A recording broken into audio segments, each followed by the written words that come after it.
In my book, Disconnect the Truth About Cell Phone Radiation, I explain why most of you don't know more about this problem. It's not an accident. The cell phone industry has war-gamed the science. I document this in a book that was written a decade ago. I've shown you today that government limits don't take into account the fact that there's a damaging effect on memory, there's damaging effect on sperm, there's damaging effect on pregnancy that I haven't been able to show you here that you can find on our website. War games is what's involved, and here's an example of some of them. Telstra annual report shows families using devices, having children hold the devices on their bodies in exactly the ways that we've shown are unsafe. And these devices are not tested for children.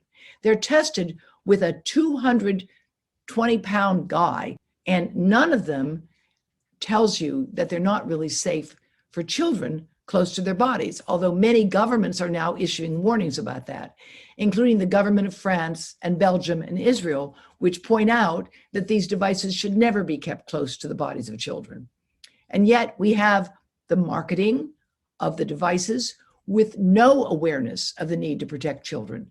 As you see here in the games that kids are being encouraged to play, you see the phone directly on the body of dad with his beard, and it's going right into his thigh. And on our website, we have a video from a brave woman who's sharing her story of what has happened because she kept her device on her thigh and she developed a rare malignancy as a consequence of it.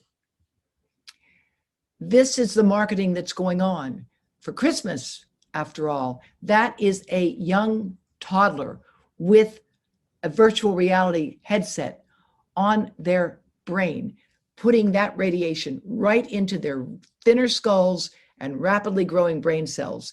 This is contrary to what the American Academy of Pediatrics advises. These are some of the fine print warnings that come with these devices that most people never see. They're in the device. They're in the operating system. That's where we took this information from. It says the device should be used more than 20 centimeters from the body when wireless devices are on. Otherwise, you can exceed the exposure guidelines. These are some further examples of the dark side of marketing. They're promoting the use by young children, by people of reproductive age, keeping Wi-Fi radiation close to the reproductive organs. I don't know why anyone would want to go to the beach to check out their devices. This cute bunny is obviously a children's toy. It's obviously designed for kids. Kids put things in their mouths, but this bunny has a little secret. It is a wireless speaker. Why would you want to have a baby snuggling with a wireless device? It makes no sense. It violates all the recommendations of the manufacturers, and yet there's no control over the marketing of wireless radiation exposures to children. I find it horrifying, and I hope you do too. Now in Belgium, it's against the law to sell phones like these designed for children. It is illegal to do this for children under the age of 7, but I think that it should not be permitted to encourage children to use cell phones except for emergencies. And I think they need to know how to do that, but they should not have their own phones and certainly should not be carrying it close to their bodies. Another explanation for the problem, besides the war games, is the fact that if you look at the FCC and you look in Italy right now to those who are in charge of regulating the telecom industry, they come from the industry they are regulating. It is a revolving door. That is why a Harvard University report called the Federal Communications Commission a captured agency with the hardball tactics of big tobacco. As most of you know, it's no longer legal to advertise tobacco in the ways that I showed you at the beginning of my talk. It's illegal in many countries, including Turkey, where tobacco originated. And in the 1990s, the executives of the largest tobacco companies swore to the US Congress that they did not have evidence of the dangers of tobacco at the time. And they were convicted of racketeering by a federal court for having made that false testimony, for having supported research that would make tobacco appear to be safe, and for having a massive marketing campaign targeting minorities, targeting women, and targeting children to promote the use of this dangerous product. Today, we have a similar situation where the industry claims there's no evidence of harm, but they're concerned about the problem. That is actually taking a ticket from the playbook of the tobacco industry now by the telecom industry. They're following the same playbook as tobacco, and you can see that here in this video. So be straight with me. Is it true? It could be. No, Well, come very, on. There's very no few scientific cases. proof There at was all. an Unfortunate really a incident out in complicated Iowa. situation. Look, gentlemen, practice these words in front of the mirror. Although we are constantly exploring the subject, currently there is no direct evidence that links cell phone usage to brain cancer.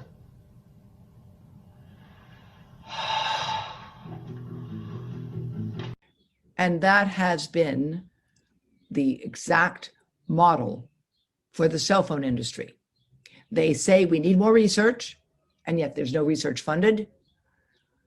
They say we have no evidence because they make efforts to make sure we have no evidence. In Britain, this ad about 5G, warning about its dangers, was banned. Here's another one that was banned.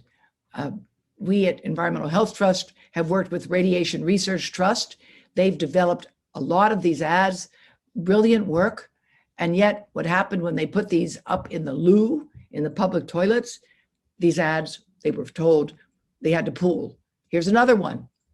How safe is your phone? And it quotes the work of the US government National Toxicology Program.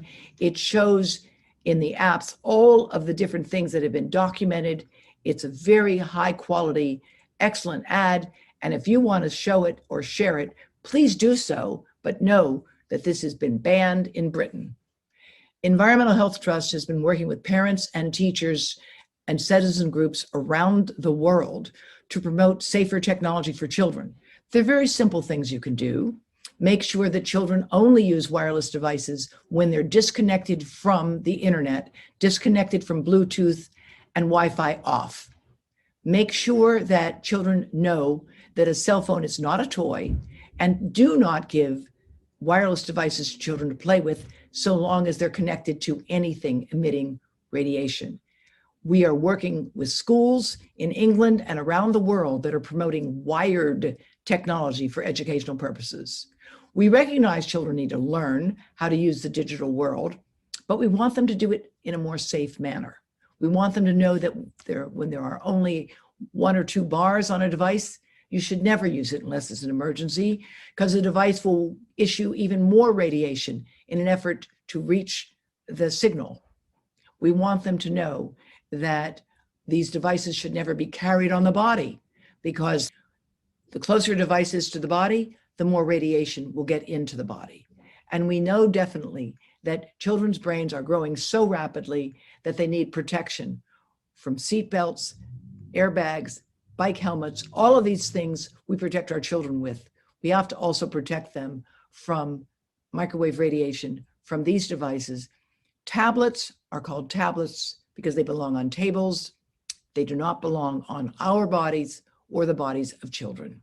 Yeah.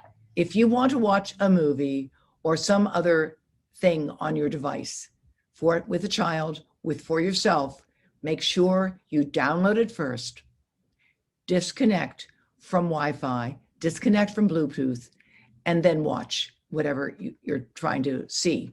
That way you will reduce your wireless radiation exposure, and also you'll save bandwidth in your home. One of the problems people have increasingly is that they can't get on, or the device is working slowly. It's working slowly because there are too many things already connected to your wireless system. The best system to have is not wireless, but wired.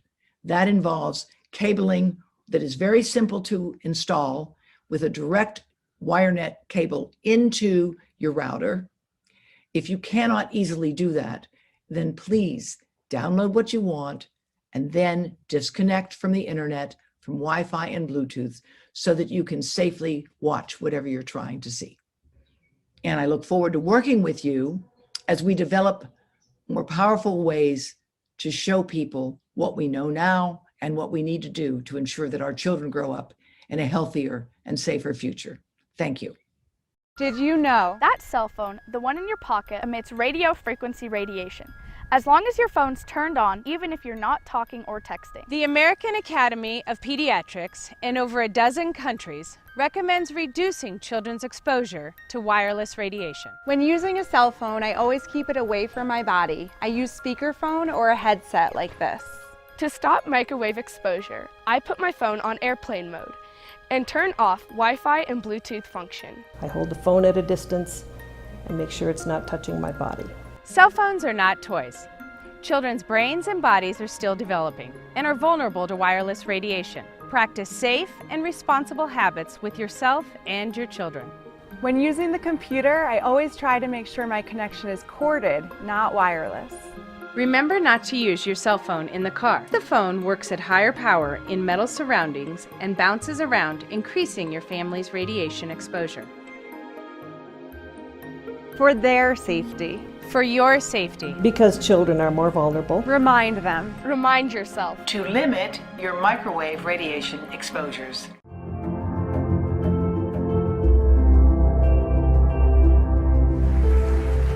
Probably the most important thing I did, I was involved as a young scientist in the committee that actually reviewed the data and recommended that there be no smoking on airplanes. You may be shocked to hear that it was even a question for science at the time, but it was. And when I look at what we know now about mobile phone radiation, I see some very interesting similarities. A growing number of prominent doctors and scientists are raising warning flags over radiation this morning, and your kids could be facing a greater risk of exposure. I think the most important study is a study by the National Toxicology Program in a classic large carcinogenicity test, one of the largest ever performed, and for that matter, one of the most expensive. They found increased risk of the tumors which we believe radiofrequency radiation is causing in man. Particular tumors called schwannomas. In the rats, they were in the heart. In humans, they're often in the nerve, the ear nerve, the vestibular nerve. Cell phone providers say they follow all safety guidelines put into place by the FCC. The current FCC safety standard was developed nearly 20 years ago.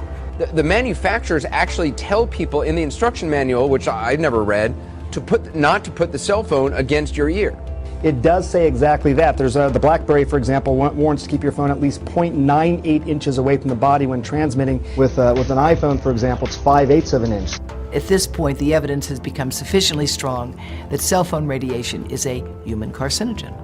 A major development from California's Department of Public Health. High use of cell phones may be linked to certain types of cancer and other health effects, including brain cancer and tumors, lower sperm counts, headaches, and effects on learning, memory, hearing, behavior, and sleep. If it was a real problem, I would know. If it was a real problem, the government would protect us. How come I'm not hearing about this? They're all things I've heard when I give seminars. I get up there and they say, oh yeah, if this was really a problem, they would have told us. I am they. I am a, legitimate scientist, and I am telling you.